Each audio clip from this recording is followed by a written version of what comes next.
بسم اللہ الرحمن الرحیم الحمد للہ رب العالمین والصلاة والسلام علی سید المرسلین وعلی آلہ وصحبہ اجمعین ومن تبعہم بإحسان الی یوم الدین. اعوذ باللہ من الشیطان الرجیم. بسم اللہ الرحمن الرحیم.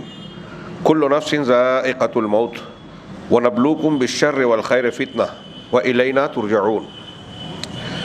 محترم حاضرین، اصلاح و ترقی کے شرعی اور سلفی اصولوں کے تحت 46ویں نمبر پر جس اصول کا تذکرہ ہے وہ یہ ہے کہ اہل سنت والجماعت یعنی قرآن و حدیث کو صحابہ کرام کے طریقے پر ماننے والوں کے یہاں یہ ایک اصول ہے کہ مسلمانوں کو گمراہ فتنوں سے آگاہ کرتے رہیں. قرآن و سنت میں اللہ تبارک و تعالیٰ نے اس زندگی کا مقصد بتایا ہے کہ امتحان ہے، آزمائشیں ہیں. جو جتنا صاحب ایمان ہے، جس درجے کا ایمان والا ہے، اس کی آزمائش اتنی ہی اعلیٰ اور اتنی ہی بڑی ہوتی رہی ہے. یہ چیز ہم انبیاء کرام علیہم الصلاۃ والسلام کی زندگیوں کو جو کچھ بھی جانتے پڑھتے سنتے ہیں اس میں بہت واضح طور سے اللہ نے بتایا. وَإِذِ ابْتَلَىٰ إِبْرَاهِيمَ رَبُّهُ بِكَلِمَاتٍ فَأَتَمَّهُنَّ. جب ابراہیم سے ان کے پروردگار نے کچھ کلمات کے ذریعے سے آزمایا تو انہوں نے اسے پورا کیا. ہاں، اور حضرت موسیٰ علیہ السلام سے کہا وَنَجَّيْنَاكَ مِنَ الْغَمِّ وَفَتَنَّاكَ فُتُونًا. ہم نے آپ کو غم سے نجات دی اور بہت سختی کے ساتھ زبردست خوب آزمایا. اور قرآن میں بتایا کہ اللہ نے تبارک الذی بیدہ الملک الذی خلق الموت والحیات لیبلوکم ایکم احسن عملا. جس نے موت اور زندگی کو پیدا کیا تاکہ تم کو آزمائے کہ تم میں سے عمل کے اعتبار سے کون اچھا ہے. یہاں میں نے حمد و صلات کے بعد قرآن کی سورہ انبیاء کی بڑی مشہور آیت پڑھی کل نفس ذائقۃ الموت، کہ ہر نفس کو موت کا مزہ تو چکھنا ہی چکھنا ہے، موت کے مرحلے سے سب کو گزرنا ہے. اور پھر کہا کہ اس زندگی کی حقیقت یا پوری زندگی اصلاً کیا ہے، وَنَبْلُوكُمْ بِالشَّرِّ وَالْخَيْرِ فِتْنَةً، کہ ہم بطور آزمائش، فتنے کا ترجمہ آزمائش کر رہا ہوں، بطور آزمائش ہم تمہیں خیر اور شر، اچھائی اور برائی دونوں چیزوں سے آزمائیں گے. یہ اللہ تبارک و تعالیٰ نے کہا. تو معلوم یہ ہوا کہ فتنے کا اصل مفہوم جو ہے وہ آزمائش ہے.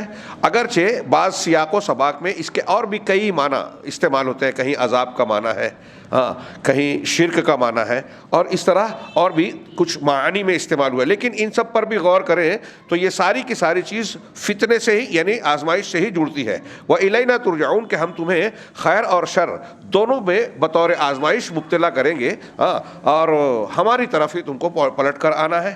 یہ ایک اصول کی تمہید کے طور پر میں نے بیان کیا. مضمون بڑا لمبا ہے، ہم اس کو 2 دروس میں بانٹیں گے.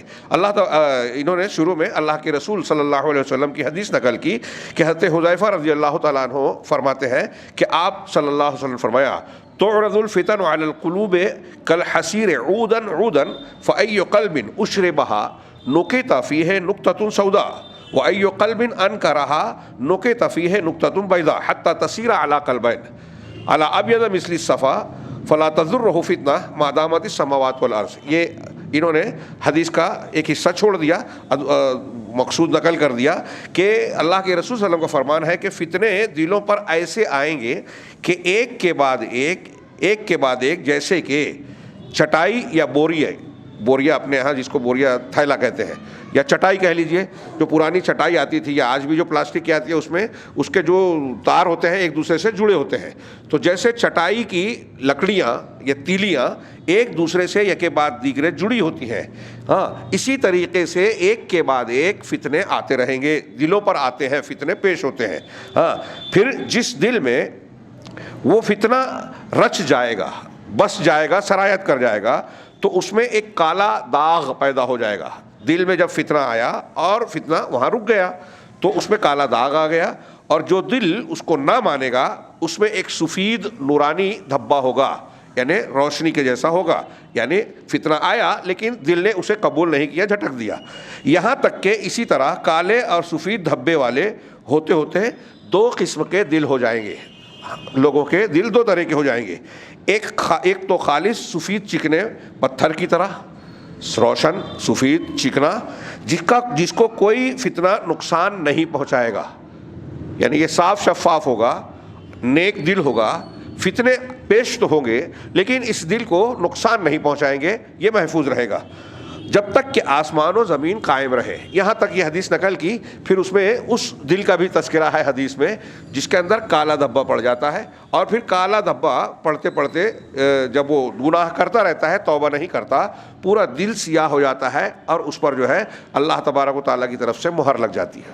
اب وہ دل ایسا ہو جاتا ہے کہ اللہ کے رسول صلی اللہ علیہ وسلم نے حدیث میں کہا کہ اس پر مہر لگ گئی، اور اب یہ دل جو ہے یہ الٹے کوزے کی طرح ہو گیا. ہمارے یہاں بھی اردو میں الٹی سوراہی بولتے ہیں یا پھوٹی سوراہی، جس میں پانی ڈالنے سے بھرتا نہیں ہے، تو الٹے گڑھے میں پانی ڈالنا. یہاں یہ حدیث میں کہا گیا ہے کہ اس الٹے لوٹے کی طرح ہوتا ہے، کالکوز المحجہ کا لفظ ہے حدیث میں، کہ اب اس میں کتنا بھی آپ پانی ڈالیں فائدہ نہیں ہوگا. مطلب فتنوں سے خوگر ہو کر، گناہوں سے آلودہ اور ملوث ہو کر وہ دل اتنا سڑ گل جاتا ہے، اتنا خراب ہو جاتا ہے کہ اب اس کا کوئی علاج نہیں ہو پاتا، اس میں کوئی وعظ و نصیحت اور کام کی بات اثر انداز نہیں ہوتی. ابن قیم رحمہ اللہ نے کہا یہاں پر یعنی اس حدیث میں فتنوں کے دلوں پر یکے بعد دیگرے آنے، ایک کے بعد ایک فتنے آنے کی جو تشبیہ دی گئی ہے بوریے کی تیلیوں یا چٹائی کی تیلیوں کے ذریعے سے، جو ایک کے بعد ایک ہوتی ہے. اور فتنوں کے آنے کے بعد دلوں کی دو قسم بتلائی ہے حدیث میں. علامہ ابن قیم حدیث کی تشریح کر رہے ہیں کہ پہلی قسم وہ دل کے جب اس پر فتنے پیش کیے جاتے ہیں تو وہ اس میں بیٹھ جاتے ہیں، جیسے اسفنج ہوتا ہے اس میں پانی بیٹھ جاتا ہے، اگر پانی میں ڈالا جائے تو اس میں پانی جذب ہو جاتا ہے، اور پھر دل میں سیاہ دھبا بن جاتا ہے. یہ گناہ کا اثر یا فتنے کا اثر ہوتا ہے کہ دل میں گناہ کالا دھبا بن جاتا ہے. پھر دھیرے دھیرے فتنوں کو اپنے اندر سموتا رہتا ہے یہاں تک کہ پورا دل کالا، پورا دل سیاہ ہو جاتا ہے اور الٹ جاتا ہے. یعنی اب دل کی تاثیر بگڑ گئی، اور اسی کو الٹے کوزے سے تشبیہ دی گئی ہے. جیسا کہ میں نے ابھی بتایا، الٹے کوزے، کوزا یعنی لوٹا، برتن، الٹے برتن سے تشبیہ دی گئی ہے. اور دل کے سیاہ اور الٹا ہونے کی صورت میں جب انسان کا دل بگڑ جائے، کالا ہو جائے، سیاہ ہو جائے، تو پھر کیا ہوتا ہے؟ وہ کہہ رہے ہیں درج ذیل دو طرح کی خطرناک بیماریاں جڑ پکڑتی ہیں. جب انسان کا دل الٹا ہو جاتا ہے تو پھر یہ بیماری آتی ہے، یہاں تک کہ اسے ہلاکت کے دہانے تک پہنچا دیتی ہے. پہلی بیماری کیا ہوتی ہے؟ سب سے پہلی بیماری یہ کہ معروف کا منکر کے ساتھ مشتبہ ہو جانا.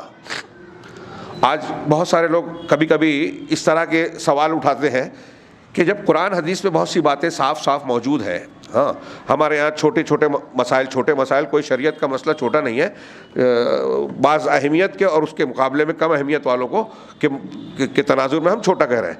چھوٹے مسائل میں جب کوئی بحث مباحثہ ہوتا ہے اور کوئی ایک موقف ایک نے اختیار کیا ہے، اس کے مخالف دوسرا ہے، تو ایک فریق کو بڑا تعجب ہوتا ہے کہ اتنی صاف اور واضح دلیلیں موجود ہیں، پھر بھی مقابل کے لوگ مانتے کیوں نہیں ہیں. اور اتنے دنوں سے جبکہ ساری امت یہ کہتی ہے کہ ہم قرآن حدیث کو مانتے ہیں، اللہ کا کلام اور رسول اللہ صلی اللہ علیہ وسلم کی سنتوں کو، حدیثوں کو قبول کرتے ہیں، پھر بھی قرآن و حدیث سے جن مسائل کا حل موجود ہے، ہاں جہاں سمجھنے کا فرق پڑتا ہے یا واقعی اختلاف کی گنجائش ہے، یہ الگ بات ہے، وہ بہت کم ہو گئے. لیکن بہت سے مسئلے ایسے ہیں کہ آسانی سے مسئلہ حل ہو جاتا ہے. عقائد کے، سنت اور بدعت کے، اصولوں کے، اس میں تو ایک دم آسانی سے فیصلہ ہو سکتا ہے کہ یہ بدعت ہے، یہ سنت ہے، یہ شرک ہے، یہ توحید ہے. اس میں بھی لوگ نہیں سمجھ پاتے، نہیں مانتے. ایسا کیوں؟ تو اس کا ایک جواب میں شارٹ میں دے رہا ہوں. اس کا ایک جواب یہ ہے کہ دل پلٹ جاتے ہیں. دل الٹ گئے، مہر لگ گئی تو توفیق سے محروم ہو جاتے ہیں. اور آپ دیکھیں گے کہ جو لوگ شرک اور بدعت کے عادی ہوتے ہیں وہ شعور کے اعتبار سے بھی، عقل کے اعتبار سے بھی بے وقوف ہوتے ہیں، بہت بے وقوف ہوتے ہیں. کئی اچھی چیزوں کو برا اور بری چیزوں کو اچھا سمجھتے ہیں. وہی علامہ ابن قیم کہہ رہے ہیں کہ جب دل الٹ جاتا ہے، گناہوں یا فتنوں سے آلودہ ہونے کے بعد وہ الٹ جاتا ہے، تو اس کے اندر یہ دو بیماری ہوتی ہے. پہلی بیماری یہ کہ اس کے نزدیک معروف کا منکر کے ساتھ اشتباہ ہو جاتا ہے، یعنی کیا صحیح ہے کیا غلط ہے وہ تمیز نہیں کر پاتا، اس کے اندر شکوک و شبہات ہوتے ہیں. پھر نہ وہ معروف کو پہچان پاتا ہے اور نہ منکر کو. نیکی کیا ہے وہ نہیں معلوم، برائی کیا ہے وہ نہیں معلوم. اور بسا اوقات یہ بیماری اس قدر مضبوط اور گہری ہو جاتی ہے، جڑ پکڑ لیتی ہے کہ وہ معروف کو منکر اور منکر کو معروف سمجھنے لگتا ہے، سنت کو بدعت اور بدعت کو سنت. یہ چھوٹی بات نہیں ہے. ابھی جو میں نے تمہید پیش کی 2-4 جملوں میں کہ ہم ارد گرد میں دیکھ رہے ہیں بہت سے لوگ ایسے ہیں کہ قرآن حدیث کی جن چیزوں کو مانتے ہیں اور عمل نہیں کرتے، ایک الگ چیز ہے کہ میں ایک چیز کو مانتا ہوں کہ یہ صحیح ہے لیکن کوتاہی کر رہا ہوں، لیکن ایک چیز یہ ہے کہ یہ چیز صحیح ہے، قرآن حدیث سے ثابت ہے، لیکن میں مان ہی نہیں رہا ہوں، میری سمجھ میں نہیں آ رہا ہے. تو وہ کہہ رہے ہیں کہ یہ دل کی بہت بڑی بیماری ہے، توفیق سے محرومی ہے، اللہ تبارک و تعالیٰ کی ہدایت سے محرومی ہو گئی اور شیطان کا غلبہ ہو گیا کہ شیطان جو بتا رہا ہے وہ سمجھ میں آ رہا ہے، اللہ جو بتا رہا ہے سمجھ میں نہیں آ رہا ہے. یہی ہوا نا، حق کو باطل سمجھنا اور باطل کو حق سمجھنا، منکر کو معروف اور معروف کو منکر سمجھتا ہے، سنت کو بدعت اور بدعت کو سنت، نیز حق کو باطل اور باطل کو حق سمجھنے لگتا ہے. اگر میں اس کی مثالیں دینے لگوں تو صبح ہو جائے گی، مثالیں ختم نہیں ہوگی اور میرے علم میں بہت سی چیزیں ہوگی بھی نہیں. ہاں ابھی تازہ میرے ہمارے ایک ساتھی نے مجھ کو ایک واٹس ایپ پہ ایک تحریر دکھائی، پاکستان کے کسی حنفی عالم کی تحریر، غالباً گھمن کی، الیاس گھمن یا کوئی اور تھے. تو ان کی تحریر میں یہ لکھا ہوا تھا، عجیب و غریب، پڑھ کر مجھے حیرت بھی، غصہ بھی آیا اور ہنسی بھی آئی. اور یہ ابھی میں بیان کر رہا ہوں تو مجھے وہ یاد آ گئی تحریر، 2 روز پہلے ہی پڑھا. اس میں یہ بیان کیا تھا اس صاحب نے کہ اصل میں جو ہمارے درمیان مسلمانوں میں اختلاف ہے اس کی بنیادی بات تقلید اور عدم تقلید ہے. تقلید نہ کرنے سے سارے جھگڑے ہو رہے ہیں، تقلید نہ، وہ کہہ رہے ہیں تقلید نہ کرنے سے سارے جھگڑے ہو رہے ہیں. ہاں اب اگر تقلید کی جانے لگی، اس میں آگے وہ لکھتے ہیں، تو ہر کوئی اپنے اپنے مسلک پر عمل کرتا رہے گا، مسلمانوں کا آپس میں اختلاف نہیں رہے گا. بولنے میں کتنی سادی اور سیدھی بات لگی، کیا اس کو صحیح کہا جا سکتا ہے؟ یہ بات درست ہے. میں اس تناظر میں سنت کو بدعت، بدعت کو سنت، حق کو باطل، باطل کو حق، اور بے وقوفی کو عقل مندی اور عقل مندی کو بے وقوفی، اسی کی ایک مثال دے رہا ہوں. یہ میں، مجھے بتائیے یہ جو پتہ نہیں کیسے وہ عالم ہے، مجھے تو نہیں لگتا کہ عالم ہوگا، عالم ہوتا تو یہ بات کہتا ہی نہیں. موٹی سی بات، علمی گہرائیوں میں نہ جاتے ہوئے صرف موٹا سوال 2-3 کیا جائے غور کرنے کے لیے کہ وہ جو گھمن صاحب فرما رہے ہیں، بلکہ اس کو بکنا کہیں گے، جو بک رہے ہیں کہ تقلید نہ کرنے سے اختلاف ہے. تو پہلا سوال یہ کہ کیا صحابہ کرام میں وہ تقلید تھی جو آپ کے یہاں ہے، یا جس تقلید کے لیے آپ بحث کر رہے ہیں ان کے یہاں وہ اختلاف تھا جو آج ہے؟ تو وہاں تقلید کے ہونے سے اتحاد و اتفاق تھا یا تقلید کے نہ ہونے سے اتحاد و اتفاق تھا؟ نمبر 1، صحابہ میں تقلید نہیں تھی، وہ علی. وہ علی سے مراد، ابھی کچھ لوگ بولے کہ بھئی وہ، میں اس لیے کہہ رہا ہوں کہ بعض لوگ ایک سے دوسرے کو پوچھنے کو بھی تقلید کہتے ہیں، جبکہ وہ یہ مصطلح تقلید نہیں ہے. وہ ایک الگ، میں علمی بحث میں جانا نہیں چاہتا، سرسری بات کر رہا ہوں. تو یہ تقلید امام حنیفہ، امام شافعی، امام مالک وغیرہ پیدا ہی نہیں ہوئے تھے، اس وقت تھے ہی نہیں. تو اب صحابہ نے تقلید نہیں کی، تو گھمن صاحب کے حساب سے تو وہاں بہت اختلاف ہونا چاہیے تھا. وہاں نہیں ہے جہاں تقلید ہی نہیں تھی. پھر جو چیز صحابہ میں نہیں تھی، کیا جنت میں جانے کے لیے اس کی ضرورت ہے؟ ان کا دین ادھورا تھا کیا؟ اللہ تبارک و تعالیٰ نے دین جب مکمل کیا تو یہ تقلیدیں تھی کیا؟ جو چیز بعد میں پیدا ہوئی وہ دین کا حصہ ہے ہی نہیں، وہ بدعت ہے جس کو لازم کیا گیا دین میں. دیکھیں، سمجھنا، بوجھنا، پوچھنا، علماء سے استفادہ، اس کو ہم اصطلاحاً الگ چیزیں کہہ سکتے ہیں. یہ وہ لازمی واجب تقلید نہیں ہے کہ ایک آدمی کو پکڑ لیا، ایک آدمی کی امامت کو مان لیا، اب اس کی ساری باتیں جو انہوں نے بیان کی ہے، اجتہادات، استنباط اور دین کی فہم، سب وہی ماننا فرض مان لیا گیا. اب اس کے مقابلے میں حدیث آ جائے نہیں ماننا ہے، قرآن آ جائے نہیں ماننا ہے، صحابہ تابعین کا اجماع آ جائے نہیں ماننا ہے، تمام امت کے لوگ دوسری بات کہیں نہیں ماننا ہے، ایک آدمی کی ماننا ہے. یہ ہے، اس تقلید کی بات کر رہا ہوں. اور یہی تو ہے، یہ جو ہمارے یہاں بولتے ہیں کہ حنفی شافعی لازم ہے یہ تقلید کرنا، کہ اب آپ نے شافعی، امام شافعی کی تقلید کی تو کو لازم کو پکڑ لیا تو اس کو لازم پکڑو، وہی تو کہہ رہے ہیں. تو وہاں وہ نہیں تھی، اتحاد و اتفاق تھا.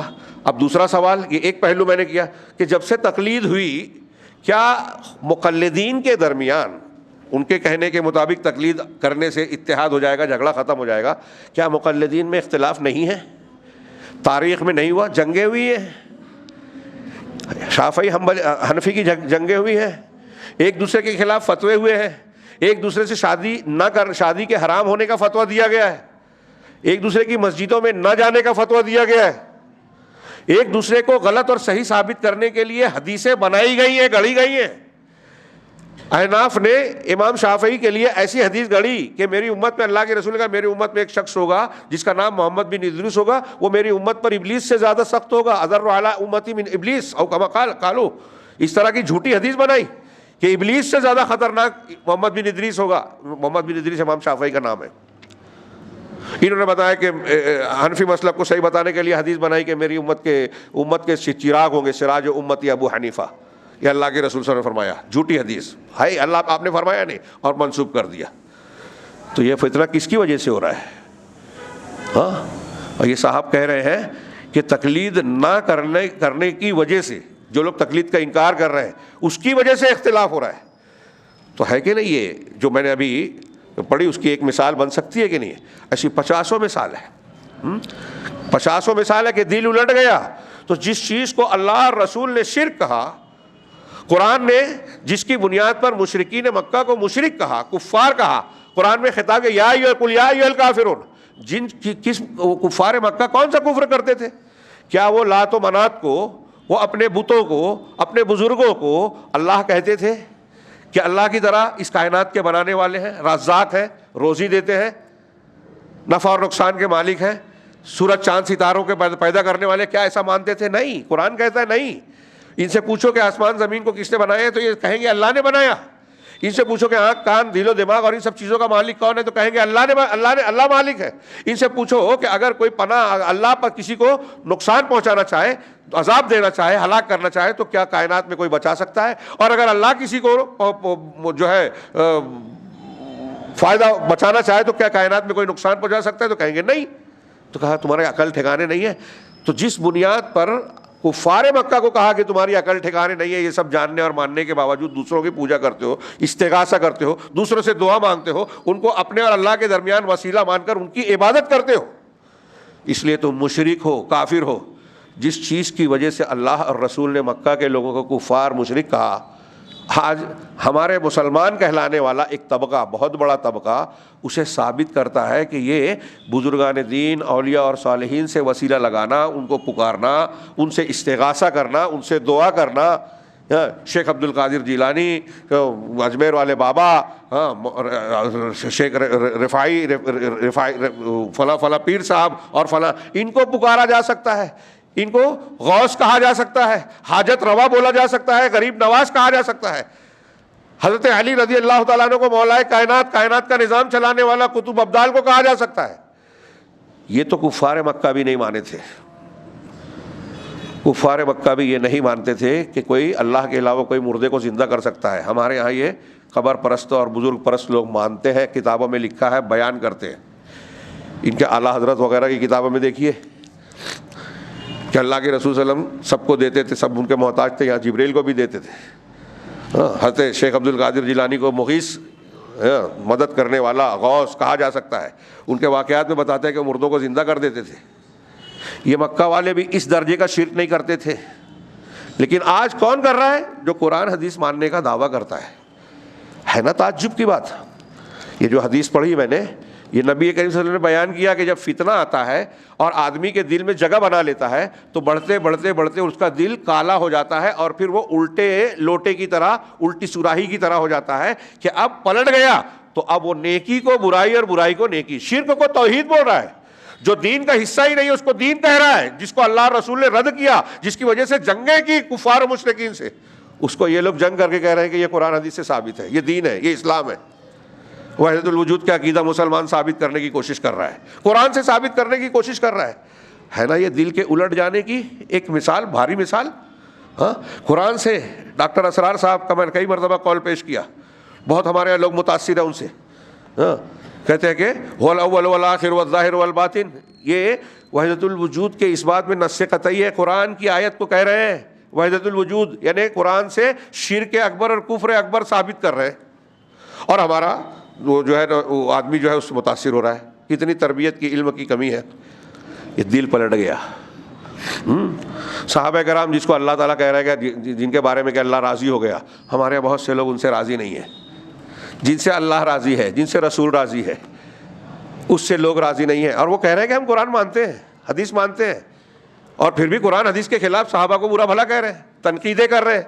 وہ باب جس کو کھولنا ہی نہیں چاہیے کھول کے اس میں وہ باتیں کہہ رہے ہیں جس کی ممانعت ہے، اور ذہین بنتے ہیں لوگ، ان کو دانشور سمجھ رہے ہیں، علم والا سمجھ رہے ہیں جاہلوں کو، اور ان کے پیچھے چل رہے ہیں۔ تو یہ مثال دھیان رکھیے کہ جب دل الٹ جاتا ہے تو اس کی خطرناک بیماری علامہ ابن قیم بیان کر رہے ہیں کہ بیماری، دو بڑی بیماریاں آتی ہیں دل میں۔ پھر پہلی یہ کہ اس پر منکر اور معروف مشتبہ ہو جاتا ہے، صحیح اور غلط میں تمیز نہیں کر پاتا، سنت کو بدعت کہتا ہے، بدعت کو سنت۔ ابھی دیکھیے شعبان میں آئے ہم 15 شعبان کو، ہمارے یہاں کیا ہوگا جو شیعوں نے بنائی جھوٹی حدیثوں کی بنیاد پر اس کو قدر والی رات بنا دیا، جبکہ لیلۃ القدر رمضان میں ہے۔ قرآن سے ثابت ہے، حدیث سے ثابت ہے، تقریباً اجماع ہے اس پر۔ اس میں سناٹا رہے گا، لوگ عید کی تیاری کرنے میں مشغول رہیں گے اکثریت، اور اس میں کاروبار بند رہے گا، لوگ نئے نئے کپڑے اور حلوے مانڈے بنائیں گے 12ویں امام کی خوشی میں، شیعوں کا ساتھ دیتے ہوئے، ہاں کہ وہ 12ویں امام کی پیدائش کے دن پر حلوہ بناتے ہیں۔ ہمارے یہاں مشہور کر دیا کہ وہ جنگ احد کے تناظر میں اللہ کے رسول نے حلوہ کھایا تھا، جبکہ وہ شوال میں ہوا تھا غزوہ۔ کتنا دماغ پلٹا ہوا ہے لوگوں کا۔ تو یہ ایک مثال دیا، ایسے بہت آپ غور کر، میں نے کہا نا صبح ہو جائے گی اگر میں مثالیں بیان کروں۔ ایسی مثالیں ہم مسلمانوں میں آج نظر آئے گی کہ دل پلٹ گئے ہیں، اور اس کے نتیجے میں یہ ہو گیا کہ بدعتوں کو سنت بتا رہے ہیں، خود بھی نہیں مانے دوسروں کو بھی بتا رہے ہیں، اور بدعتوں کا رد کرنے والوں سے دشمنی بولتے ہیں۔ جو سچے مسلمان ہیں ان کو غلط کہتے ہیں، اور جو جھوٹے ہیں ان کو صحیح کہتے ہیں۔ سیاسی تناظر میں، میڈیا میں بھی دیکھیے، سعودی عرب پر دنیا کے مسلمان زیادہ تنقید کریں گے، حالانکہ پوری دنیا میں آج خالص دین لوگ ہیں، بہت سارے مخالفین بھی مانتے ہیں کہ وہاں شرک و بدعت نہیں ہے، جو ہوتا ہے چھپے چوری چھپے ہوتا ہے۔ ہاں وہاں جو قرآن و سنت کی پوری دنیا میں خدمت انجام وہاں سے ہو رہی ہے، کسی کی نہیں ہو رہی ہے، کہیں سے نہیں ہو رہی ہے۔ خالص عقیدہ، خالص منہج، غلطیاں ہر جگہ ہے، لیکن منہجی اعتبار سے وہ محبت کیے جانے، تعلق بنائے جانے کے لائق ہے شرعی اصولوں کی بنیاد پر، تو ان کو پوری دنیا میں مسلمانوں کی اکثریت برا بھلا کہتی ہے۔ ان کی تھوڑی سی سچی جھوٹی خبر مل جائے غلطی کی تو ہنگامہ۔ یہ طریقہ نہیں ہے، شرعی طریقہ اصول نہیں ہے یہ بھی۔ میں یہ نہیں کہہ رہا ہوں غلطی کو غلطی نہ کہا جائے، لیکن یہ طریقہ نہیں ہے۔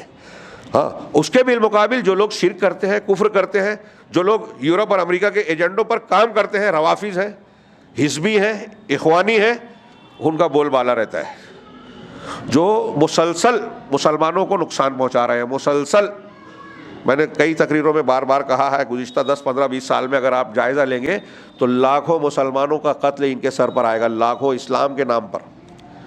انقلاب لانا ہے، اسلامی حکومت قائم کرنی ہے، یہ حکومت اور حکمراں غلط ہیں، ان کو ہٹا دو، تو ان کی مخالفت میں بے گناہ اور معصوم مسلمانوں کو قتل کرواتے ہیں۔ یہود و نصارہ ان کو استعمال کرتے ہیں، ان کو فنڈنگ ملتی ہے یہود و نصارہ کی طرف سے۔ کئی بار یہ ثابت ہو چکا، داعش کو بنانے والے امریکن کیا نام ہے، یہودیوں، امریکیوں اور دوسرے کچھ اسلام دشمن عناصر نے مل کر بنایا، اور اس میں ہلیری کلنٹن کا بیان تھا کہ ہم نے اس سلسلے میں اخوان المسلمین سے مدد لی۔ ان کے کام آتے ہیں، شیعہ کام آتے ہیں، دکھاوا کرتے ہیں کہ یہ ایک دوسرے کے دشمن ہیں، اور جن کی عقل پلٹ گئی ہے، سنت کو بدعت اور بدعت کو سنت کہتے ہیں۔ جس کو دوست بنانا چاہیے اس کو دشمن سمجھتے ہیں، جس کو دشمن بنانا چاہیے اس کو دوست مانتے ہیں۔ یہی بیماری کا نتیجہ ہے، یہ جو یہاں حدیث میں روشنی میں علامہ ابن قیم ثابت کر رہے ہیں۔ بہت آج کے درس میں اگر یہ بات دماغ میں ہم نے بسا لی نا، سمجھ لی، تو میں سمجھتا ہوں یہ کافی ہے۔ ہاں آگے کہہ رہے ہیں کہ دوسری بیماری، پہلی بیماری جو جڑ پکڑتی ہے اس نتیجے میں کہ رسول اللہ صلی اللہ علیہ وسلم کی لائی ہوئی شریعت پر اپنی خواہشات نفس کو حاکم بنانا اور نفس پرستی کا غلام بن جانا۔ یعنی جو آدمی اس بیماری میں مبتلا ہوتا ہے تو وہ اب اللہ اور رسول کی بات کو اپنے آپ کو اس کے حوالے نہیں کرتا، بلکہ اپنی فکر اور سوچ کے مطابق، اپنی چاہت اور خواہش کے مطابق قرآن و حدیث کو توڑتا مروڑتا ہے۔ خود بدلتے نہیں، قرآن کو بدل دیتے ہیں۔ آج آپ دیکھیے کہ کتنے لوگ ایسے ہیں کہ ایک فکر کو اختیار کیا، ایک اصول بنایا، ایک تنظیم بنائی، اس کے اپنے کچھ اصول ضابطے بنائے، آپ قرآن و حدیث کی دلیلوں کو، واقعات کو، ہدایات کو اس کے حساب سے ثابت کرنے کے لیے پوری کوشش کرتے ہیں، توڑ مروڑ کر کے۔ جتنے بدعتی فرقے ہیں، جتنے منحرف اصول کو ماننے والے ہیں، آپ سب کے یہاں اس کی ڈھیر ساری مثال، بہت ساری مثالیں پائیں گے۔ میں کوئی ہوائی بات نہیں کر رہا ہوں، باتیں ہمارے یہاں آتی رہتی ہیں، پھر سے میں مثالوں میں جاؤں گا تو بات میں طوالت ہو جائے گی۔ یہاں 2-4 صفحات میں چاہتا ہوں آج ہم اس درس کے پڑھ لے۔ تو دوسری یہ بہت بڑی بیماری ہے کہ جب آدمی کا دل الٹ جاتا ہے تو یہی ہوتا ہے کہ قرآن و حدیث کے حوالے اپنے آپ کو کرنے کی بجائے اپنی خواہشات نفس کو حاکم بناتا ہے، اس کا غلام بن جاتا ہے اور قرآن و حدیث کو اس کے پیچھے چلاتا ہے۔ میں نے ایک اپنے گفتگو کی ایک بات بتائی تھی کہ ایک صاحب، وہ ان کی بہت ساری چیزیں میں جانتا تھا، ان کو کچھ چیزیں سمجھانے کی کوشش کر رہا تھا تو وہ کہنے لگے کہ میں مولانا میرا ایسا معاملہ ہے کہ میں کبھی قرآن و حدیث کے خلاف کچھ کرتا ہی نہیں۔ تو گفتگو میں ان کو سمجھا رہا تھا اور وہ کئی چیزیں غلط کر رہے تھے، ان کا اور ان کی بیوی کا مسئلہ تھا، وہ سمجھانے کی کوشش کر رہا تھا۔ جب انہوں نے دوسری تیسری مرتبہ کہا تو میں نے کہا کہ یہ جملہ آپ صحیح نہیں کہہ رہے، اس جملے کو صحیح کر لیجئے۔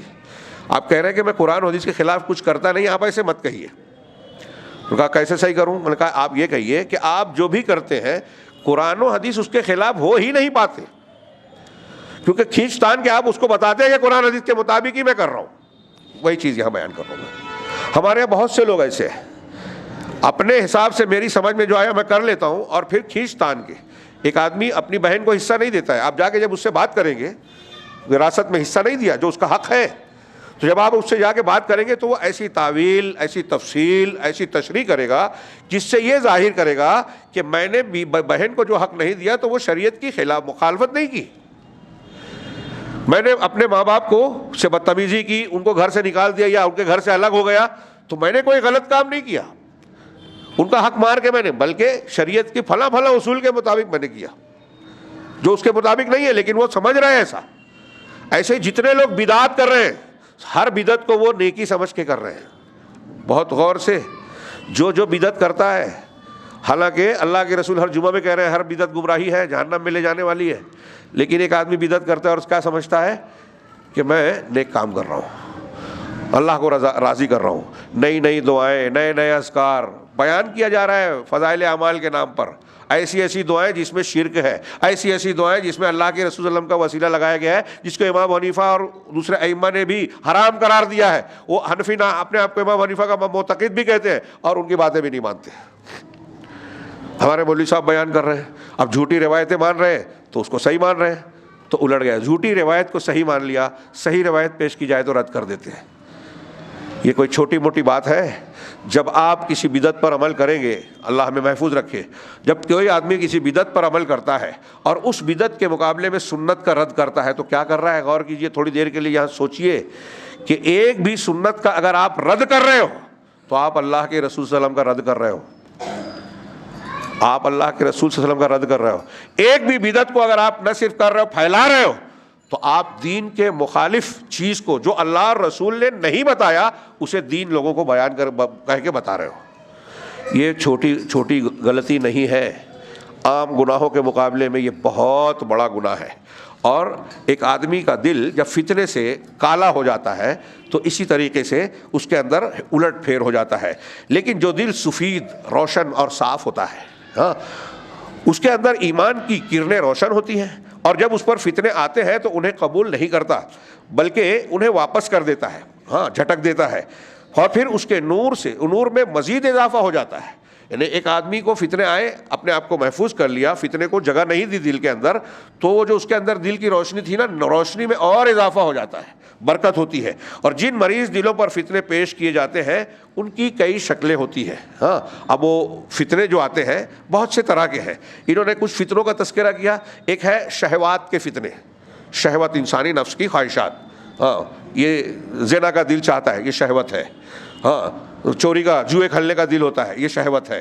تو شہوات کے فتنے، شبہات کے فتنے، شبہات جیسے یہی ابھی میں نے بتایا نا کہ ایک عمل ہے جو حرام ہے شریعت میں، عقیدے کے معاملات میں، اب آدمی کو لگے کہ یہ ہے کہ نہیں ہے، ایسا ہے کہ نہیں، تعویذ لٹکانا چاہیے کہ نہیں لٹکانا چاہیے، تو کوئی شبہ آیا، تعویذ کو صحیح سمجھنے لگا تو وہ شبہے کے فتنے میں پڑ گیا، شرک کر رہا ہے، وہ شرک اصغر، اور بعض حالات میں تعویذ لٹکانا شرک اکبر بھی ہو سکتا ہے اگر اس کو نفع نقصان کرنے والا مان لے، اور نہیں مانتا ہے تو شرک اصغر ہے، کیونکہ اللہ کے رسول نے، شریعت نے جس چیز کو ذریعہ یا سبب نہیں بتایا علاج کا، اس کو سبب مانا جا رہا ہے۔ تو بہرحال شبہات کے فتنے سے عقیدہ بگڑتا ہے، ہاں، گمراہی کے فتنے، بہت ساری چیزیں، اب یہ جو شہوات اور شبہات ہیں اس میں سب آ جاتے ہیں، لیکن الگ الگ کر کے انہوں نے کچھ چیزوں کا ذکر کیا ہے کہ بہت سی گمراہیاں ہیں جس کو لوگ نیکیاں سمجھنے لگتے ہیں، اچھائی سمجھ کے اس کو قبول کرتے ہیں۔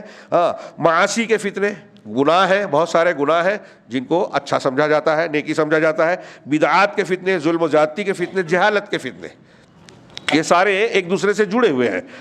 صحابہ نے دلوں کی 4 قسمیں بتائی ہیں۔ حضرت حذیفہ رضی اللہ تعالیٰ عنہ مروی ہے کہ دلوں کی 4 قسمیں ہیں، دل کی 4 قسمیں ہیں۔ ایک ہے قلب اغلف، غلاف سے بنا ہے، غلف، قالوا قلوبنا غلف، یہودیوں کا قول نقل کیا اللہ نے، تو غلف یعنی پردے والا، جس میں جو بد ہے۔ تو ایک یہ بد دل جو ہے یہ کافر کا دل ہوتا ہے، جس میں حق اور ایمان نہیں جاتا، بند ہے، وہ ہدایت کو قبول نہیں کرتا، ہدایت کا راستہ اس میں نہیں ہے۔ ایک ہے قلب مصفح، اس کو قلب منکوس بھی کہتے ہیں۔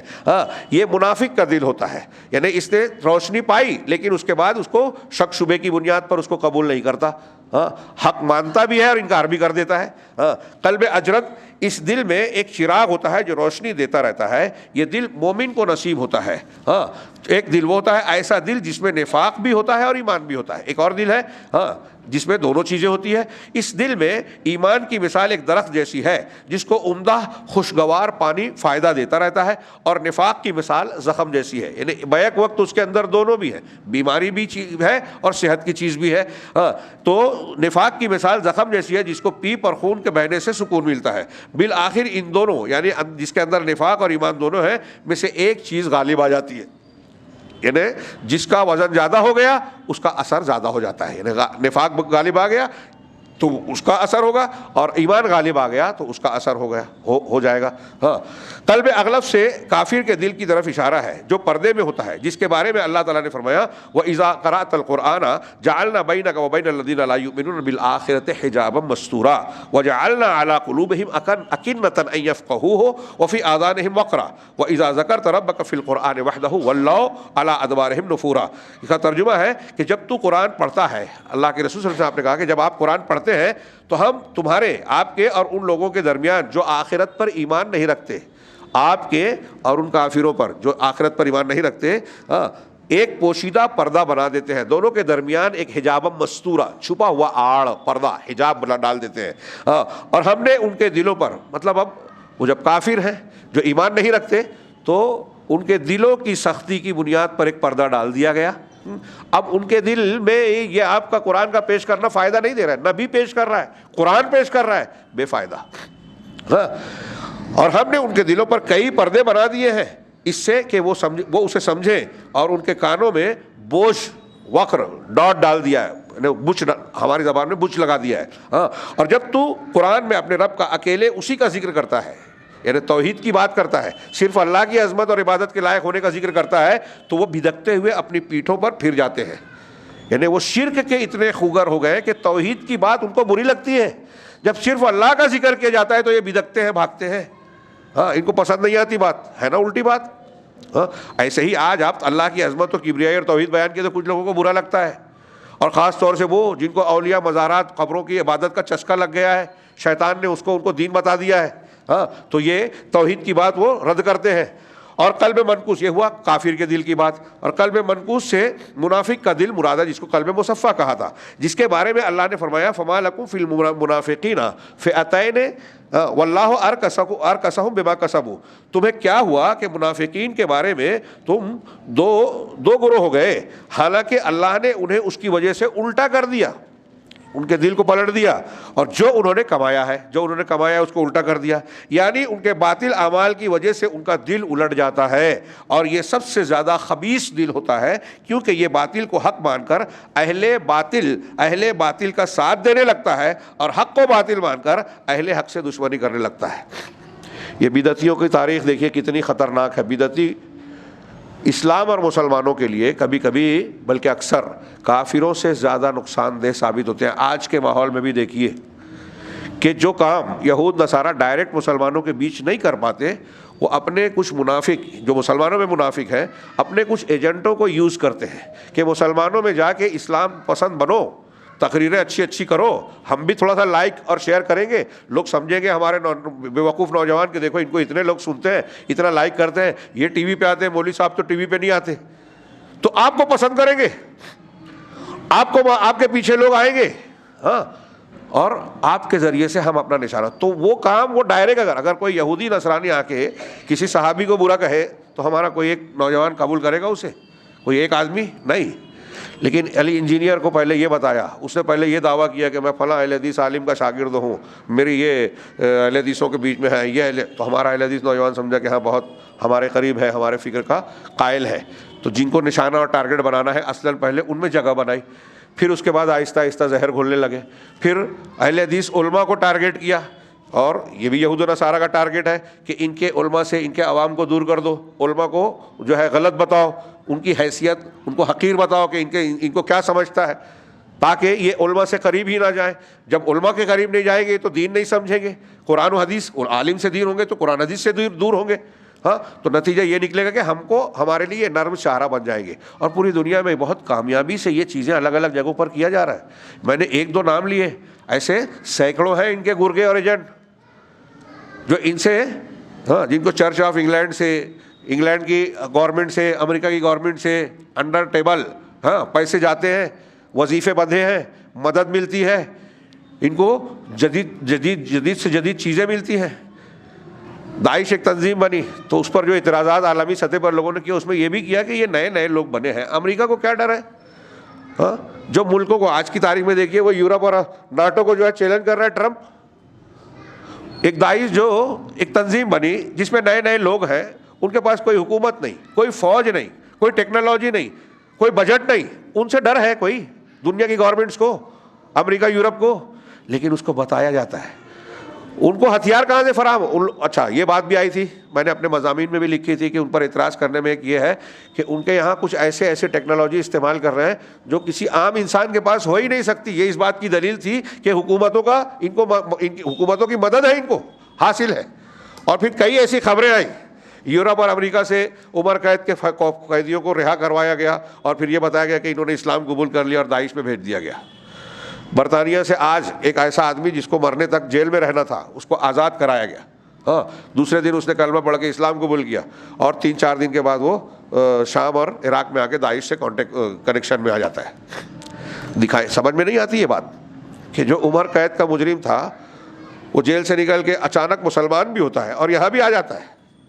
اور جو لوگ ان تنظیموں میں استعمال ہوتے ہیں، ان کی تفصیل میں آپ جائیں گے تو میڈیا آپ کو ظاہر میں یہ بولے گا کہ یہ سلفی ہے، یہ فلاں ہے، یہ ڈھما ہے. لیکن جب آپ تفصیل میں جائیں گے تو اس میں ملیں گے خوارج، اس میں ملیں گے جو ہے یہ روافظ، حزبی، اور ایسی جو تنظیمیں جو تھوڑے موڑے جو ہے ادھر ادھر چھپا کے کام کرتے ہیں، جن کے نام ہم سنتے بھی نہیں ہیں. ایسی جماعتوں کے افراد اس میں موجود ہیں جن کے نام مسلمانوں جیسے ہیں، وہ مسلمان ہیں نہیں. تو یہ ایک لمبا گیم چلا جاتا ہے.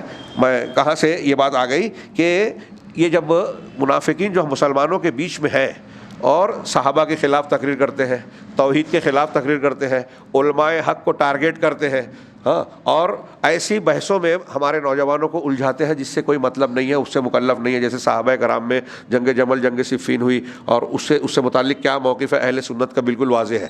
لیکن اس کی باریکیوں میں جا کے ایسی بحثوں کو چھیڑنا جس سے انسان کو کوئی فائدہ نہیں ہے، جس سے اس کے زندگی کا کوئی معاملہ حل نہیں ہوتا، جدید دور کے مسائل سے اس کا کوئی تعلق نہیں ہے، ان میں الجھا کر بحث میں لگا دینا. ہاں، حدیثوں کے بارے میں سوالات اٹھا کے جو جھوٹی عقل پرستی کی نتیجے میں ماضی میں جس کے جوابات دیے جا چکے ہیں وہ، اور کچھ نئے سوالات اٹھا کر، ہاں، کہ مسلمان عورتوں کو پر ایسی پابندی ہے، فلاں حدیث عقل میں نہیں آتی، اور فلاں پر جو ہے اعتراض ہے، یہ اس میں الجھا دیا جاتا ہے. یہ کون لوگ کرتے ہیں؟ اس کا ذریعہ کون بنتا ہے؟ زیادہ تر مسلمانوں کے بیچ میں پیدا ہونے والے کچھ منافقین جو عالم نہیں ہے، عالم نما ہے، جن کو دانشور بنایا جاتا ہے. اور حیرت انگیز بات یہی ہے، یہ بھی غور کیجئے کہ ایسے لوگ آپ کو ٹی وی چینلز پر، ہاں، عالمی میڈیا میں زیادہ نظر آئیں گے. بڑے علماء جو واقعی قابل ہیں، امام حرم، آپ کو میڈیا میں نہیں نظر آئیں گے. ہاں، لیکن کون نظر آئے گا؟ جاوید احمد غامدی، علی انجینئر، ہاں، اور اس قبیل کے اور بھی کچھ لوگ. میں نام لے کر جو ہے ان کو مشہور بھی نہیں کرنا چاہتا کہ جن کو بہت سے لوگ ہمارے یہاں نہیں جانتے، کچھ علاقوں میں مشہور ہے، ان کا نام لے کر اس کو اور مشہور نہیں کرنا چاہیے. تو ایسے لوگوں کو یہ لوگ میڈیا کوریج دیتا ہے، ان کا عالمی میڈیا. کیوں؟ اس لیے کہ وہ ان کو لانچ کرتے ہیں, پرپوز کرتے ہیں کہ مسلمانوں تم ان کے پیچھے چلو, علماء کو چھوڑ دو. تو یہ بھی ایک بہت بہت بہت بڑا فتنہ ہے. چنانچہ یہ منافقین ایسے ہوتے ہیں. آج مسلمانوں میں اس کے نتیجے میں ایسے لوگ پیدا ہو گئے ہیں جو اہل باطل کا ساتھ دیتے ہیں اور اہل حق کی مخالفت کرتے ہیں. سمجھ ہی نہیں آتا ان کو کہ کس کا ساتھ دینا چاہیے, کس کی مخالفت کرنی چاہیے, کس سے دوستی کرنی چاہیے, کس سے دشمنی. علامہ ابن قیم رحمہ اللہ فرمان نے مزید کہا کہ کتاب اللہ کے اندر فتنے کا لفظ وارد ہوا ہے اور اس سے مراد امتحان اور آزمائش ہے. ایسے شخص کی جو فتنے میں مبتلا نہ ہوا ہو, بلکہ جو شخص فتنے میں مبتلا نہ ہوا ہو اس کی آزمائش, بلکہ فتنے سے پاک ہو. اسی طرح وہ آزمائش بھی مراد ہوتا ہے, وہ آزمائش بھی مراد ہوتی ہے جس کی وجہ سے آدمی پریشانی میں مبتلا ہو جائے, فتنے میں مبتلا ہو جائے. لفظ فتنہ ابھی جو میں نے بتایا کہ نیکی اچھائی کے ذریعے سے بھی آدمی آزمایا جاتا ہے اور برائی کے ذریعے سے بھی. ایک آدمی غریب ہے تو آزمائش, ایک آدمی امیر ہے تو آزمائش, ایک آدمی بیمار ہے تو آزمائش, ایک آدمی صحت مند ہے تو آزمائش. کیسے؟ یعنی اچھائی برائی دونوں آزمائش ہے. کیسے؟ آپ اچھے ہیں تو اللہ کا شکر اور اچھائیوں کی قدردانی کرتے ہیں نہیں, اللہ کا شکر ادا کرتے ہیں کہ نہیں, حق ادا, دولت ہے تو دولت کا حق ادا کرتے ہیں کہ نہیں, یہ امتحان ہوا. آپ اگر فقیر ہیں تو صبر کرتے ہیں کہ نہیں, اللہ تبارک و تعالیٰ کے تعلق سے شکوہ شکایت تو نہیں کرتے, یہ آزمائش ہے. آپ کمزور ہیں, مسلمانوں کا دشمن آپ پر غالب ہے, آپ کے گھر پر بلڈوزر چلا رہا ہے, آپ کی مسجد کو توڑ رہا ہے, آپ پر ظلم و زیادتی کر رہا ہے, آپ کے بچے کو مار رہا ہے, جھوٹا الزام میں گرفتار کر رہا ہے, ہجومی تشدد میں مارا جا رہا ہے, تو آپ کا کردار صحیح ہے یا نہیں؟ آپ کو اگر طاقت اور تسلط مل گیا تو آپ غربا مساکین یا کمزوروں پر ظلم تو نہیں کرتے. ایک طاقتور آپ کی بستیوں کو کھنڈر اور قبرستان بنا رہا ہے, پورے غزہ کو جو ہے وہ نیست و نابود کرنے کی کوشش کر رہا ہے, زمین پر قبضے کی کوشش کر رہا ہے. آپ کا کردار کیا ہے؟ یہ آزمائش ہے, دونوں, شر بھی خیر بھی. تو اللہ تبارک و تعالیٰ نے فرمایا, یہ کہہ رہے ہیں کہ پہلے کی مثال جیسے اللہ کا قول موسیٰ علیہ السلام کے بارے میں ہے, فَنَجَّيْنَاكَ مِنَ الْغَمِّ وَفَتَنَّاكَ فُتُونًا, کہ ہم نے تمہیں, آپ کو غم سے نجات دی اور ہم نے تمہیں آزمایا, خوب آزمائشوں میں مبتلا کیا. اور دوسرے کی مثال اب حضرت موسیٰ علیہ السلام کی زندگی میں دیکھیں کتنی آزمائشوں سے گزرے وہ. یہ کسی اور موقع پر محرم کے مقام پر ایک مرتبہ خطاب میں میں نے اس کی کچھ تفصیل بیان کی تھی. دوسرے کی مثال جیسے اللہ کا یہ فرمان, وَقَاتِلُوهُمْ حَتَّى لَا تَكُونَ فِتْنَةٌ, اور ان سے لڑو یہاں تک کہ کوئی فتنہ نہ رہے. اب یہاں کوئی فتنہ نہ رہے گا مطلب اسلام مخالف کوئی طاقت اور شرک کی طاقت نہ رہ جائے. مزید ارشاد باری ہے, وَمِنْهُمْ مَنْ يَقُولُ ائْذَن لِّي وَلَا تَفْتِنِّي الا فی الفتنۃ سقطوا. ایک شخص آیا اور اس نے کہا کہ میں وہ جنگ تبوک میں چلوں گا تو وہاں جو انگریزوں کی, رومیوں کی عورتوں کو دیکھوں گا تو میں فتنے میں پڑ جاؤں گا. تو کہا کہ مجھے جو اس سے چھوٹ دے دیجئے کہ میں اس لشکر میں, اس مہم میں شریک ہوں. تو اسی کے بارے میں اللہ نے کہا کہ ان میں سے بعض وہ ہے جو کہتا ہے کہ مجھے اجازت دے دے میں نہ جاؤں, اور مجھے فتنے میں نہ ڈال, اگر میں جاؤں گا تو فتنے میں پڑ جاؤں گا. تو اللہ نے کہا سن لو, وہ فتنے ہی میں تو پڑے ہوئے ہیں, وہ جو اجازت مانگنا ہے فتنے کی وجہ سے, وہ فتنے میں تھا, نفاق کی وجہ سے. اور کبھی ایک ساتھ دونوں قسم پر اطلاق ہوتا ہے فتنے کے لفظ کا, جیسے کہ اللہ تعالیٰ کا ارشاد ہے, یہ فرمان ہے, احسب الناس ان یترکوا ان یقولوا آمنا وهم لا یفتنون ولقد فتنا الذین من قبلهم فلا یعلمن اللہ الذین صدقوا ولا یعلمن الکاذبین. کہ کیا لوگوں نے گمان کیا ہے کہ وہ اسی پر چھوڑ دیے جائیں گے, ان کو چھوڑ دیا جائے گا کہ وہ کہہ رہے ہیں کہ ہم ایمان لے آئے, ہم مسلمان ہیں, اتنا بولنے پہ بچ جائیں گے, چھوڑ دیا جائے گا؟ نہیں, ان کی آزمائش نہ کی جائے گی. حالانکہ بلا شبہ یقیناً ہم نے ان لوگوں کی آزمائش کی جو ان سے پہلے تھے, پہلے کے بھی لوگ مسلمان گزرے ہیں, انبیاء گزرے ہیں, تو ان کی آزمائش کی. سو اللہ ہر صورت میں ان لوگوں کو جان لے گا, یعنی ظاہر کر دے گا. اللہ تو جانتا ہی ہے, ظاہر کر دے گا جنہوں نے سچ کہا, یعنی میں مسلمان ہوں, میں ایمان والا ہوں, تو میں سچا ہوں کہ نہیں یہ امتحان میں پڑھنے پر معلوم ہوتا ہے. اور ان لوگوں کو بھی ہر صورت میں جان لے گا جو جھوٹے ہیں.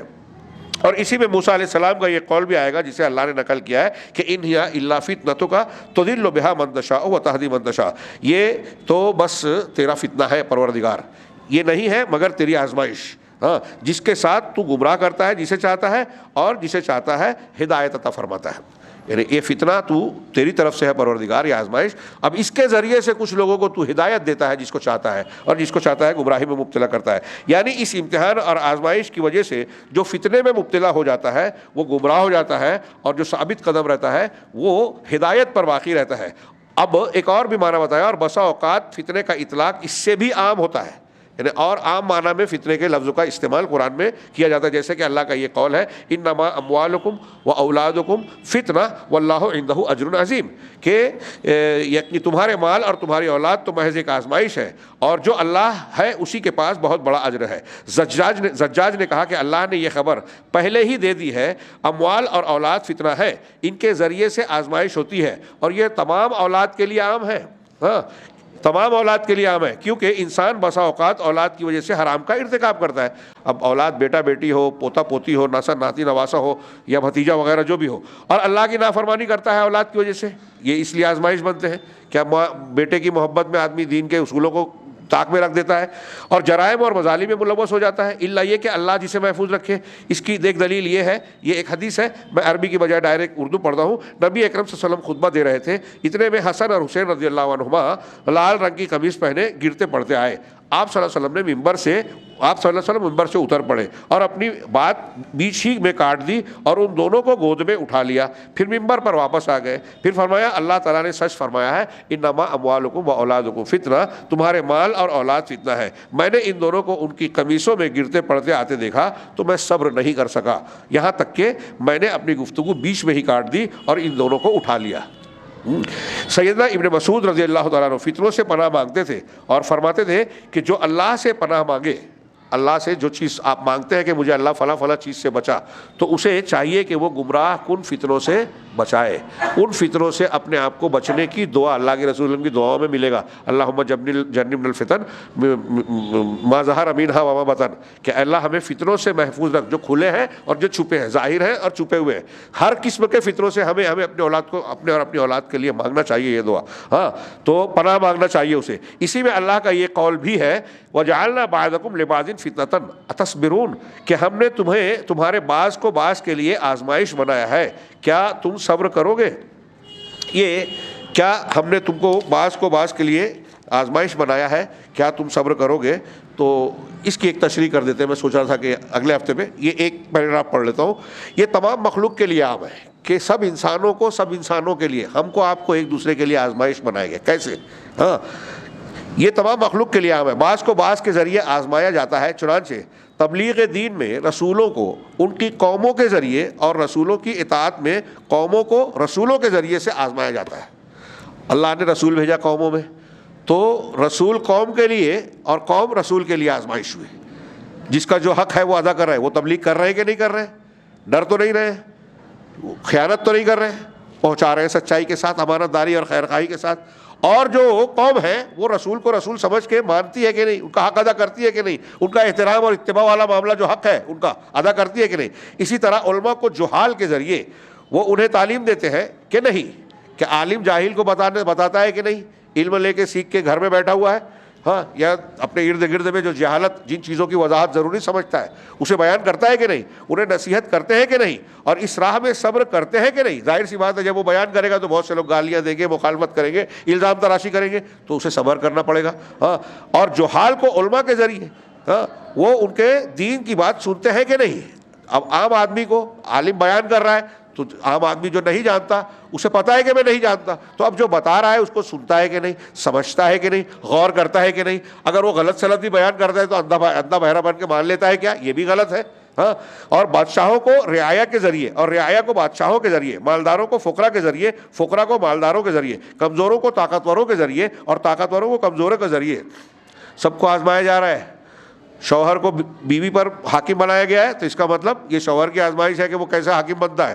بیوی کو شوہر کے لیے حاکم بنایا گیا ہے تو اب بیوی کی آزمائش ہے کہ وہ اس کی اطاعت فرمانبرداری خدمت کتنی کرتی ہے. دونوں میں سے جو خیانت کرتا ہے، اپنا حق ادا نہیں کرتا، وہ اپنی آزمائش پہ فیل ہو رہا ہے. ایسے ہی مالدار، ہاں، طاقتور کمزوروں پر ظلم کر رہا ہے، فیل ہے. آپ وزیر اعظم بن گئے، آپ وزیر داخلہ بن گئے، آپ بادشاہ بن گئے، آپ فلاں بن گئے، تو آپ اپنا کام کر رہے ہو کہ نہیں کر رہے ہو، یہ آپ کی آزمائش ہے. اور جو آپ کی رعایا ہے وہ آپ کا حق ادا کر رہے ہیں کہ نہیں کر رہے ہیں؟ رعایا کا حق ہے. ہاں سرداروں کو پیروکاروں کے ذریعے اور پیروکاروں کو سرداروں کے ذریعے. ہاں یہ پیر مرید اور مرید پیر کے ذریعے. پیر مرید تو دین میں بدعت ہے لیکن میں سمجھانے کے لیے کہہ رہا ہوں. اور مالک کو غلام کے ذریعے اور غلام کو مالک کے ذریعے آزمایا جاتا ہے. اسی طرح شوہر کو بیوی کے ذریعے اور بیوی کو شوہر کے ذریعے, مردوں کو عورتوں کے ذریعے اور عورتوں کو مردوں کے ذریعے. آپ دیکھ لیجیے ہم سب ایک دوسرے کے لیے آزمائش ہیں. جو جہاں ہے کسی کے لیے وہ آزمائش ہے اور وہ کسی کے لیے کوئی اس کے لیے آزمائش ہے. مومنوں کو کفار کے ذریعے اور کفار کو مومنوں کے ذریعے آزمایا جاتا ہے. اسی طرح امر بالمعروف اور نہی المنکر کا فریضہ انجام دینے والے داعی کو مدعو کے ذریعے اور مدعو کو داعی کے ذریعے آزمایا جاتا ہے. اسی لیے عموماً رسولوں کے پیروکار کمزور لوگ ہوتے ہیں, جس میں مالداروں کے لیے دراصل آزمائش ہے. میں اکثر کہتا ہوں نا کہ حضرت موسیٰ علیہ السلام جیسے تھے اور فرعون اس کے مقابلے میں جیسا تھا. اگر تھوڑی دیر کے لیے غور کیجئے کہ فرعون کو جو دنیا کی طاقت, حکومت, فوج, لشکر, دولت حاصل تھی, اگر وہ حضرت موسیٰ علیہ السلام کے پاس ہوتی اور فرعون کے پاس وہ کچھ نہیں ہوتا جو کچھ تھا, تو کیا کوئی فرعون کے پیچھے چلتا؟ فرعون کا طاقتور اور حکمراں ہونا, مضبوط ہونا, اور موسیٰ علیہ السلام جو سچے پیغمبر تھے ان کا دنیاوی اعتبار سے کمزور ہونا, یہ آزمائش ہے. اور یہ اکثر ہوتا ہے. اگر انبیاء کرام حکومت اور طاقت والے ہوتے شروع سے ہی, یا نیک لوگ طاقتور ہو جائے, تو لوگ تو طاقت کے پجاری ہوتے ہی ہیں, امتحان کہاں ہوگا؟ طاقت کے پیچھے چلنے لگیں گے تو ان کا مفاد بھی ہوگا اور کہیں گے ہم حق پر بھی ہیں. تو اصلی آزمائش یہ ہوتی ہے کہ دشمن حق جو ہے وہ طاقتور دکھائی دیتا ہے اور جو سچا ہے وہ کمزور دکھائی دیتا ہے. تو آپ کے ہماری یہ آزمائش ہوتی ہے. جو رسولوں کی سچائی جان کر بھی ایمان نہیں لاتے تھے اور کہتے تھے کہ اگر یہ بہتر ہوتے تو ہم پر سبقت نہ لے جاتے. اللہ کے رسول کو نبی بنایا گیا تو مکہ والے بڑے رہے, طائف میں اور یہاں مکہ میں دو بڑی جگہوں پر بڑے بڑے لوگ ہیں, اللہ تعالیٰ کو رسول بنانے کے لیے اور کوئی نہیں ملا کیا؟ بڑے بڑے خاندان کے, یہ تو کوئی مالدار بھی نہیں ہے. تو اللہ تعالیٰ نے کہا کہ کیا وہ تم اپنے رب کی رحمت کو, اس کی نبوت کو یہ لوگ بانٹیں گے؟ اللہ ان سے پوچھے گا کہ کس کو دے, کہ اللہ جانتا ہے. اللہ ہو یا اعلم حیث یجعل رسالتہ, اللہ خوب جانتا ہے کہ وہ اپنی رسالت کس کو دے رہا ہے, کس کو دینا چاہیے. ایسے ہی لوگوں نے نوح علیہ السلام سے کہا تھا تو انؤمن لک واتبعک الارذلون, کہ کیا ہم تجھ پر ایمان لے آئے حالانکہ تیرے پیچھے وہ لوگ لگے ہوئے ہیں جو سب سے ذلیل ہیں, ارذل لوگ ہیں. تو چھوٹے چھوٹے لوگ ہیں, کمزور لوگ ہیں, اور ہمارا تو ایک شان ہے, آن ہے, ایک سماج میں مقام ہے. تو اللہ نے مزید ارشاد فرمایا وَكَذَلِكَ فَتَنَّا بَعْضَهُم بِبَعْضٍ لِيَقُولُوا أَهَٰؤُلَاءِ مَنَّ اللَّهُ عَلَيْهِم مِّن بَيْنِنَا أَلَيْسَ اللَّهُ بِأَعْلَمَ بِالشَّاكِرِينَ. جو میں کہہ رہا تھا وہی اس آیت میں ہے کہ اسی طرح ہم نے ان میں سے بعض کے ساتھ آزمائش کی ہے تاکہ وہ کہیں کیا یہی لوگ ہیں جن پر اللہ نے ہمارے درمیان احسان فرمایا ہے, کیا اللہ شکر کرنے والوں کو زیادہ جاننے والا نہیں ہے؟ یہ جانیں گے, یہ بتائیں گے. تو یہ جو بات کہی کہ جو طاقتور ہے کمزوروں کے بارے میں یہ کہتے ہیں, اور پھر اس سے جو باتیں نکل کے آخری نتیجے کی بات شبہات کا اور شہوات کے فتنے کی بات آئی ہے, جو آج کے ماحول میں بہت ہی اہمیت کے حامل ہے. انشاءاللہ اگلے درس میں اس آیت کو جو میں نے ابھی پڑھا اس کی تشریح سے بیان شروع کریں گے, اور وہ پھر زیادہ لمبا نہیں ہے لیکن اہمیت کے حامل ہے, اس لیے میں نے چاہا کہ اس کو مستقل درس میں بیان کیا جائے. اللہ تعالی ہم سب کو صحیح دین کو سمجھنے اور اس کے مطابق زندگی گزارنے کی توفیق عطا فرمائے, اور اس کی برکت سے دنیا اور آخرت میں کامیابی عطا فرمائے.